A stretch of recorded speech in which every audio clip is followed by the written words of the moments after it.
Jordan, ya aku hanya mendahului. Dia yang datang kemudian lebih hebat dari saya. Kalau saya membaptis dengan air, kata Yohanes Pembaptis, dia akan membaptis kamu dengan Roh. Nah, saudara, antara Yohanes Pembaptis yang ditulis dalam Matius dengan Maleakhi, Nabi Perjanjian Lama di kitab terakhir Perjanjian Lama, itu kurang lebih 4 abad. Israel tanpa nabi, Israel tanpa imam, Israel tanpa pemimpin karena dijajah apa namanya? Kaisar Roma ya. Bahkan sampai tahun 48 baru merdeka. Nah, Bapak Ibu Saudara Tuhan, ya, umat itu, ya bangsa itu udah banyak berpencar kemana-mana. Yang tinggal di negeri itu bukan orang-orang hebat, hanya orang-orang biasa. Nah, saudara dalam Tuhan, tentu mereka membawa jalan masing-masing karena tidak ada nabi, tidak ada imam. Barulah muncul Yohanes Pembaptis. Artinya mereka bergerak menurut maunya sendiri. Udahlah bangsa yang dikuasai bangsa asing, tak punya raja tersendiri, malah dirajai orang. Tak ada pula nabi di situ, tak ada imam. Baru muncul Yohanes Pembaptis. Yohanes Pembaptis pun ditolak banyak orang. Cuma dia luar biasa dalam tampilan pelayanannya. Dia menggebrak satu hal agar umat Israel mengerti bahwa keselamatan itu telah datang, dan dia mendahului jalan Kristus untuk hadir kemudian dalam waktu yang tidak begitu lama, karena kurang lebih umur atau tidak, kurang lebih mungkin umur mereka selisihnya.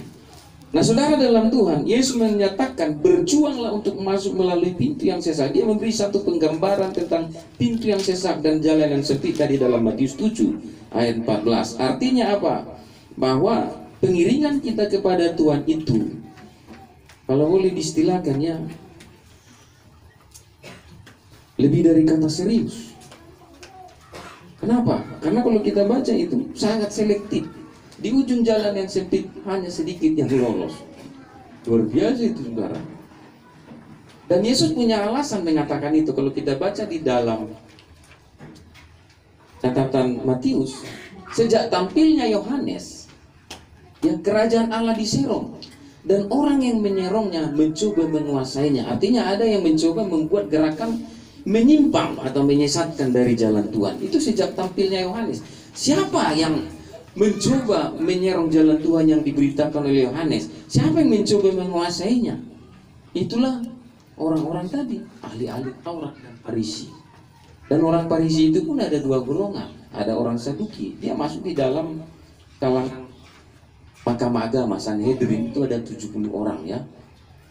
Orang Saduki tak percaya malaikat, tak percaya kebangkitan. Kalau orang Farisi masih percaya malaikat dan kebangkitan, mendekati apa yang diajarkan oleh Yohanes.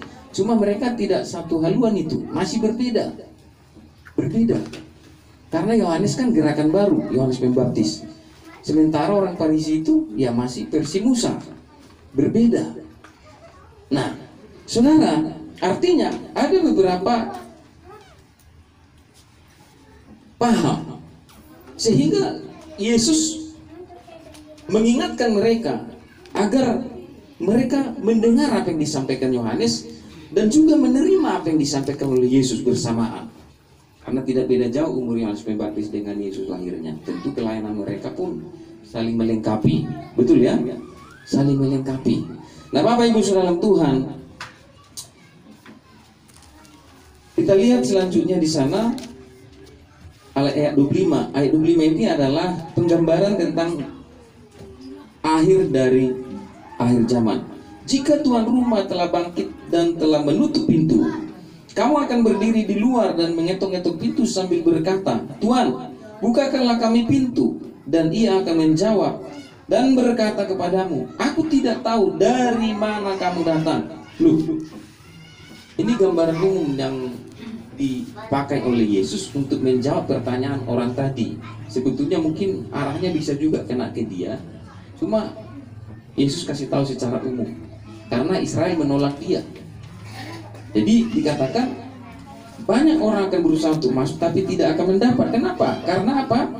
Mereka dikatakan tidak tahu jalan yang kalian tempuh untuk mencapai itu, dari mana jalurnya.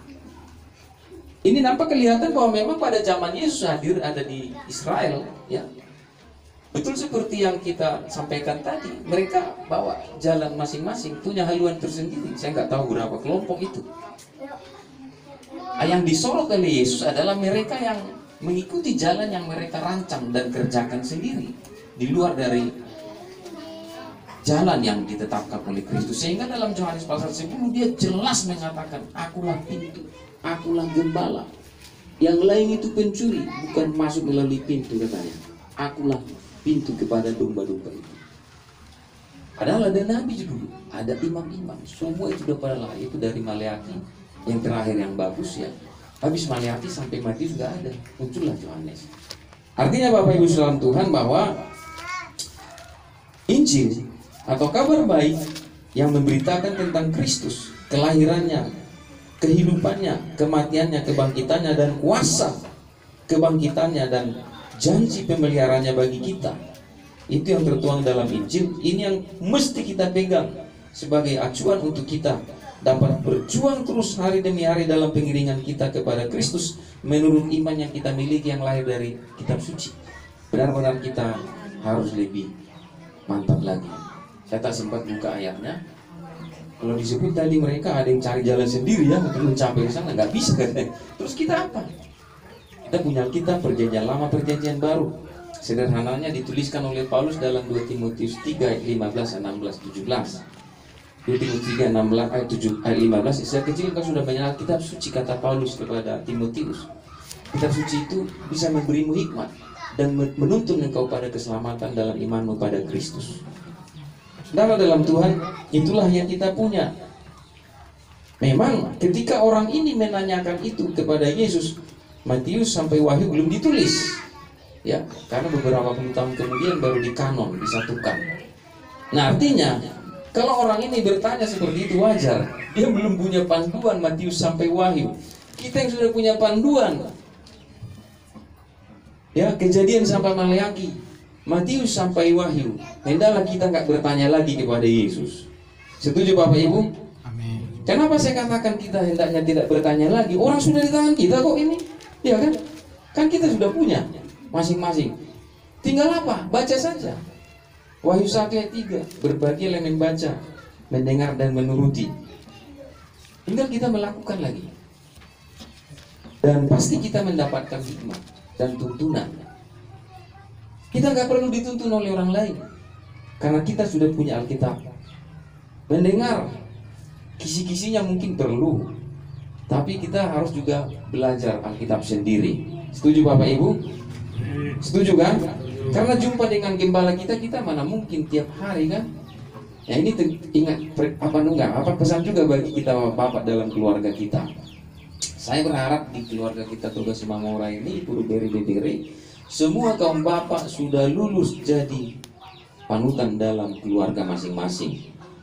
Amin Bapak, amin. Amin. Nah, kencang aminnya, berarti sudah lulus. Tenang kita, ya, tenang itu. Gak usah kutanya ibu-ibu tokoh orang pola, dan tahu dari Yang penting sudah mantap. Jadi kita kaum bapak ini kunci sebenarnya, dan luar biasa Bapak Ibu Saudara dalam Tuhan, supaya kita semakin lebih mantap. Jadi kaum bapak harus rajin baca Alkitab. Itu bukan hanya bagian pendeta dan sintua atau parkobas, semua kaum bapak. Kalau saya pelajari di suratan Yohanes ya, di sana disebut bapak-bapak mengenal bapa dan anak dan punya firman. Itu 2 kali disebut. Terus anak-anak 1 kali. Saya pelajari terus, berarti dalam keluarga itu bapak-bapak itu harus double porsi. Dia punya modal berkat rohani. Untuk apa? Bagi dirinya. Dan sebagian lagi dibagikan kepada istri dan anaknya. Itu saya pikir di situ. Ya. Jadi dalam hal itu saya tidak mengajari kita, menggurui kita, karena kita sudah paham dalam hal itu. Nah, kembali kepada Lukas pasal 13 tadi. Yesus mengajarkan tentang bagaimana akhirnya nanti suatu hari ketika orang berjalan menurut jalan yang dia buat. Disebutkan pada ayat 26 berikutnya. Saya ulangi ayat 25. Jika tuan rumah telah bangkit dan telah menutup pintu, kamu akan berdiri di luar dan mengetuk-ngetuk pintu sambil berkata, Tuan, bukakanlah kami pintu. Dan dia akan menjawab dan berkata kepadamu, aku tidak tahu dari mana kamu datang. Jadi ini kepada Israel diingatkan, Jalan yang kau buat itu bukan jalanku. Mungkin begitu maksud Tuhan. Seperti di dalam Yesaya 55, ya, ayat yang ke-8 dan 9. Jalanku bukan jalanmu, pikiranmu bukan pikiranku. Sejauh langit dari bumi, begitulah jalanku dari jalanmu, dan pikiranmu dari pikiranmu. Itu dalam Yesaya 55 ayat 8 dan 9. Nah saudara dalam Tuhan, konsekuensinya kalau mereka tidak berubah kembali kepada jalan yang ditunjukkan lewat ajaran yang diberitakan oleh Yohanes Pembaptis dan Kristus sendiri menyampaikannya kemudian, maka akan terjadi bagi mereka seperti itu. Aku tidak tahu dari mana kamu datang, katanya. Lalu kemudian mereka menjawab, maka kamu akan berkata, kami telah makan dan minum di hadapanmu, dan engkau telah mengajar di jalan-jalan kota kami. Benar, kamu mendengarku mengajarkan Injil kerajaan bagimu, dan kita telah makan bersama setelah habis bersermon, kira-kira gitu, setelah habis mendengarkan firman Tuhan. Tapi ingat, apa yang kusampaikan tidak mengena di hatimu, tidak mengena di pikiranmu, tapi malah kamu buat jalanmu sendiri, dan kamu kerjakan apa yang kamu pikirkan menurut pikiranmu sendiri. Itu mungkin maksud Yesus kepada orang ini, dan secara umum dia kasih tahu. Yang bertanya memang satu orang, tapi dia beri jawaban secara gambaran umum bagaimana kondisi Israel pada waktu itu. Yang artinya untuk mereka bisa membuat perbandingan sebagai bahan untuk membuat keputusan yang terbaik kemudian, agar mereka tidak menyesal pada akhirnya. 27. Tetapi ia akan berkata kepadamu, aku tidak tahu dari mana kamu datang. Loh, kenapa? Karena mereka buat jalan sendiri. Mereka tidak sungguh kepada apa yang diajarkan oleh Yohanes Pembaptis dan Yesus. Maka dikatakan, enyahlah dari hadapanku, hai kamu sekalian yang melakukan kejahatan. Artinya apa? Mereka mungkin sudah mendengar, mereka bersama makan dan minum dalam rombongan Yesus. Kalau kita lihat beberapa peristiwa, Yesus memberikan mukjizat, ada 5.000 orang, 4.000, dan selain itu masih ada kisah-kisah lain, mereka makan bersama. Artinya apa? Mungkin yang mereka kerjakan sebagian hanya secara seremoni, tidak masuk di hati dan tidak masuk dalam pikiran, sehingga akhirnya menjadi sia-sia. Ya kalau itu tidak dikembangkan dan dipertahankan, ya nggak akan ada akhir yang baik. Kecewa pada akhirnya. Artinya apa? Yesus menolak mereka. Dan Yesus menjelaskan intinya, katanya, di sanalah akan terdapat rata dan kertak gigi apabila kamu akan melihat Abraham dan Ishak dan Yakub dan semua nabi di dalam kerajaan Allah, tetapi kamu sendiri dicampakkan keluar. Itu dikatakan Yesus. Nah ini tentu menjadi peringatan waktu itu, di awal ini disampaikan. Tapi toh juga kalau kita melihat secara perjalanan Israel secara sudut pandang Alkitab, sampai akhir ini pun mereka masih kebanyakan gagal. Kalaupun disebut mereka ada yang sudah kembali dari Afrika, ada yang kembali dari Eropa, ada yang kembali dari Eropa, dari Barat. Ya kalau dari Indonesia nggak pulang-pulang mereka. Kalau boleh mereka lama-lama di sini. Di Manado ya, di Jakarta pun ada, termasuk di, nggak usah kita sebut di Kepri. Tentunya ada sebuah jenis usaha yang mereka kerjakan menyangkut bahan pokok di satu pulau di Kepri. Ya puji Tuhan lah, makin bagus produk padinya. Itu juga campur tangan mereka lewat Thailand dan Vietnam. Diam-diam maksudnya. Puji Tuhan masih ada beras dan bisa diproduksi dari tanah Melayu. Ya saya nggak panjang cerita tentang itu. Nah saudara, kita lihat Yesus mengingatkan supaya mereka betul-betul ya memandang jauh bahwa suatu hari hidup mereka akan selesai dari dunia. Sama juga pelajaran ini untuk kita. Dunia ini bukan panggung abadi bagi kita. Ini sifatnya sementara. Setuju Bapak Ibu? Ini sifatnya sementara kok. Tuhan telah sediakan langit baru, bumi baru menurut Injil bagi kita yang percaya kepada Yesus. Saya ulangi ayat 28, di sanalah akan terdapat ratap dan kertak gigi apabila kamu akan melihat Abraham dan Ishak dan Yakub dan semua nabi di dalam kerajaan Allah. Tetapi kamu sendiri dicampakkan keluar. 29, dan orang akan datang dari timur dan barat dan dari utara dan selatan, dan mereka akan duduk makan di dalam kerajaan Allah. Enaknya kita masuk dalam bilangan ini. Amin. Iya. Kemudian diingatkan oleh Yesus kepada mereka waktu itu, dan sesungguhnya ada orang yang terakhir yang bisa menjadi orang yang terdahulu, dan ada orang yang terdahulu akan menjadi orang yang terakhir. Ini Yesus berbicara dalam konteks karena banyak bangsa itu menolak Injil yang diberitakan oleh Yesus, ya. Maka Injil ini harus dibawa oleh Rasul, termasuk Paulus, keluar dari Israel, sehingga masuklah ke Eropa sampai ke Asia semua, sampailah ke Indonesia. Ya. Sehingga disebut di dalam suratan Paulus di dalam kitab Roma, satu hari orang Yahudi akan cemburu melihat, loh, kok bangsa asing sudah diberkati karena menerima Yesus. Wah, baru mulu tinggal lebih. Jalur nama. Itu yang sedang berproses sekarang terjadi. Sehingga banyak sekarang orang Yahudi meninggalkan agama Yahudinya dan masuk kepada Yahudi Mesianik, menerima Yesus. Yang bertambah-tambah jumlah mereka hari-hari di tanah Israel. Lain lagi yang ada di luar negeri. Ya, jadi itu juga menjadi fakta sejarah yang kita bisa lihat terjadi di hari-hari ini, dan itu ada ditulis dalam Alkitab. Dan bagi kita yang non Israel, kita juga tidak boleh berbangga berlebihan karena kita cangkokan. Mereka adalah zaitun sejati, kita adalah zaitun liar. Artinya apa? Kita menghargai panggilan Tuhan, tetap juga kita harus menghormati dan menghargai mereka. Amin. Artinya Bapak Ibu, bahwa baik Israel dan non Israel semua dipanggil Tuhan. Itu yang disebut tadi dari ayat 9. Dan orang akan datang dari timur dan barat dan dari utara dan selatan, dan mereka akan duduk makan di dalam kerajaan Allah. Ini maksudnya non Yahudi, ya. Dan kita bangga dalam hal itu. Marilah kita bersungguh dan lebih sungguh lagi, umat Tuhan, ya, keluarga Kristen kita, khususnya kumpulan Toga Simamora Buru Beri Beberi Semale Kolam, ditolong Tuhan kita. Dan saya minta maaf mungkin kalau yang kurang lebih dari penyampaian saya, tapi intinya adalah untuk mengingatkan kita lebih sungguh berjuang terus sampai akhir hidup kita, ikut dan iring Tuhan dengan lebih mantap. Tuhan memberkati. Kita tutup Alkitab kita. Bapa, firman-Mu sudah disampaikan, mari Engkau berikan mengerti dan paham dengan lebih baik oleh Roh-Mu sendiri, memberikan hikmat, kearifan, kebijaksanaan, agar kami kuat dan lebih baik lagi untuk waktu selanjutnya di dalam pengiringan kami kepada Kau di tengah kehidupan kami yang sedang kami hidupi ini. Ada banyak hal yang kami boleh alami di dunia sekarang. Kami bersyukur ada firman Tuhan menjadi pelita bagi kaki dan terang bagi jalan kami. Ada Yesus sesembahan kami yang hidup, yang setia, mengingatkan, mengajar, membimbing kami, bahkan mengampuni, memulihkan setiap kami menjadi lebih baik dari sebelumnya. Kau tolong kami bangkit, kuat dan bersemangat untuk ikut Engkau lebih indah lagi di hari berikutnya. Kami bersyukur untuk firman-Mu. Terima kasih Tuhan Yesus. Amin.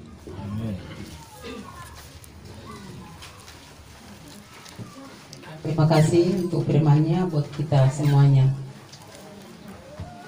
Kita lanjut lagi lagu pujian kita, yaitu nomor 9, sambil mengumpulkan persembahan, yang berjudul Segala Puji Syukur.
Terimalah persembahan yang telah kami berikan, namamu dimuliakan dan keberkatanlah kumpulan kami ini dengan segala agenda kegiatan tiap waktu. Terima kasih Allah yang mulia yang bertahta di surga. Terima kasih Yesus Kristus yang sudah mengajar kami berdoa. Bapa kami yang di surga, dikuduskanlah namamu, datanglah kerajaanmu, jadilah kehendakmu di bumi seperti di surga.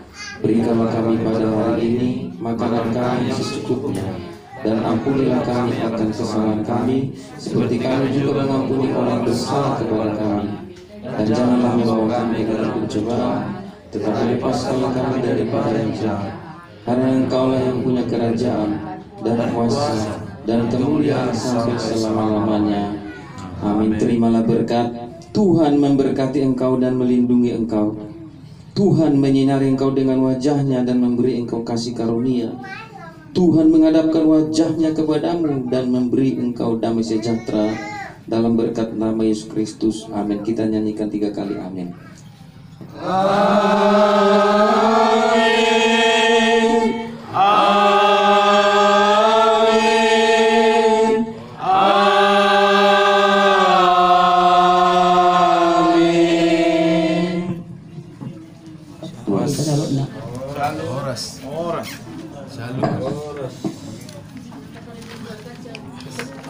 Oras malihita saluna.